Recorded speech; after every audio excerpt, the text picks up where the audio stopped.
Beyond treatment, things you can do.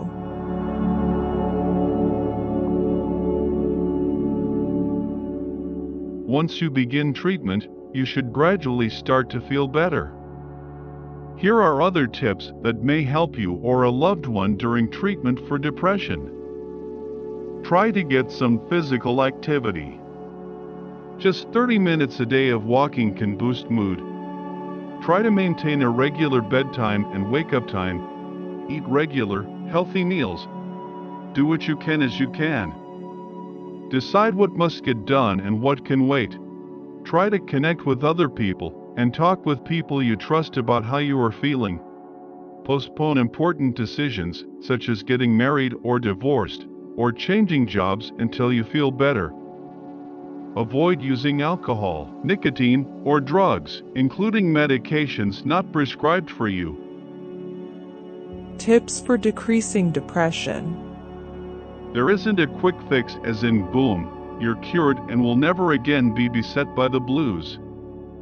But there are techniques that can help lift the emotional paralysis and ruminating that often accompany depression, both of which make it much more difficult to focus on the behavioral changes that are necessary to prevent a relapse.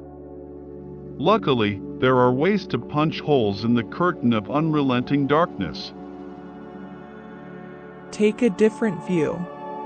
With depression often comes a psychological myopia. The sufferer robotically repeats to him or herself soul-sucking negative thoughts. Nothing I try ever works out. How could I have been so stupid? I am not worthy of being loved. A patient deep in the throes of that kind of thinking can, if unchecked, spend an entire session staring at one spot, often the floor. At those moments I prod, you are so stuck on only seeing things one way that you miss any other possible view, literally. If you force yourself to look up, there are a variety of objects in the room to observe and ponder: a bookcase, lamps, paintings, a window with sunlight streaming in. It's not that my office is so fascinating, but there is so much you miss when you refuse to look. The patient then sheepishly lifts his or her eyes to take in the entirety of the room. I never noticed that funny placard. As I hammer home the point, there are a plethora of ways to view anything. Instead of continually convincing yourself everything is hopeless, consider all the other options. There is always a plan B. Visualize a happy memory. When a patient continually revisits a painful memory, say, of a romantic rejection or failed business enterprise, it can tip him or her into near emotional catatonia. I say, wait, before you go down the rabbit hole and all the dark feelings overwhelm you, close your eyes and go to a happy memory. Paul remembered, when I graduated from college, looked out at the audience and saw my family looking so proud, I felt amazing and powerful. I said, great, go there. Let's relive that wonderful experience. As he described details from that lovely day, his mother's periwinkle blue dress, standing on the stage holding his diploma, his posture went from slumped over to peacock proud. He actually smiled. I suggested, the moment you feel yourself sliding back to an awful memory that takes you under, take a breath and instantly conjure up graduation day. Counter the gloom with an immediate dose of positivity. Tell me something good. A depressed person has earned a PhD in the art and science of self-hatred. When I ask, how do you see yourself? I get answers like, I'm boring. I'm a coward. I'm ugly. I'm not smart. To the speaker, these sentiments are absolute truths. His or her sense of identity, a soulless place to live that is familiar, thus offering a comfortable discomfort, with no exit door. As long as these annihilating beliefs rule your self-image, nothing good can break through. When I ask, tell me good qualities about yourself, I am initially greeted by silence. Then I hear a halting, I'm kind or I'm caring. If the patient gets stuck, I help out. You're a loving mother. You are a survivor. You are a nurturer. You are super considerate. You are reliable. As we construct a list, I ask the patient to write down the wonderful attributes and keep repeating them when the toxic wheel of self-hating talk begins. I suggest asking friends and family members to email a list of positive qualities they value in my patient. The next step will be to compile, print out the list and carry it in your wallet like a talisman. For extra inoculation against the constant negativity, I suggest the patient write positive qualities on Post-its and sprinkle them around the house. Stick "I have gorgeous eyes" on the bathroom vanity, place "I'm reliable" on the refrigerator, and so on.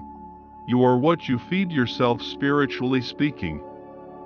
Exchange the "everything I hate about myself" mantra to all the qualities that make me a special, unique, lovable person. Make plans. When a person is depressed, the only place he or she wants to be is in bed, preferably under the covers with the shades drawn. Lifting up the phone to hear a friendly voice, much less having plans outside the bare minimum, work, school, grocery store, feels way too difficult. The internet has made it dangerously seductive to keep to oneself. Studies show that limiting social media to approximately 30 minutes a day decreases depression. I tell patients, it's a catch-22 that when you are depressed, the last thing you feel like doing is getting out of the house. But it's essential to make the effort to take a shower, get dressed, take a walk, go to the gym, and socialize. For months I would ask Gina near the end of our Saturday afternoon session, "What are you doing after you leave here?" Gina, who lived alone, invariably mumbled, "I'm going home to do laundry." I started ordering her to have something specific planned post-session. She began joining meetups, visiting the botanical garden, baking cookies with her sister. The more she ventured outside her four walls, the more her mood lifted. Find something to look forward to. This is a technique I routinely use as an anti-blues vaccination. I've shared that I suffer from high-functioning depression. When I'm down, I search for something to put on the calendar that makes me happy and excited. Indeed, this 2007 study showed that people get an emotional lift when they contemplate a future fun event, versus looking back on a fabulous activity from the past. Book a trip, buy concert tickets, plan a party, whatever brings a flush to your cheeks and a rumble of joy to your belly. My biggest mood turnarounds arise when I begin a project that can potentially create some good in the world and lead to fulfilling connections. For example, I volunteered as a mentor to underserved young women who want to write, sought publishing contracts to write a book, taught workshops, submitted a video to do a TEDx talk. The point is, stop continually telling yourself nothing good will ever again happen. You've been there, seen that, done that. The upshot: depression is a diagnosable and treatable condition. There's no reason to suffer in silence or to guess whether or not what you're feeling qualifies as depression. Your primary care physician can help direct you to someone who specializes in mental health. You can also download one of these mental health apps for more information. If you are experiencing a mental health crisis or someone you love is in danger, we strongly suggest that you reach out to a qualified mental health professional.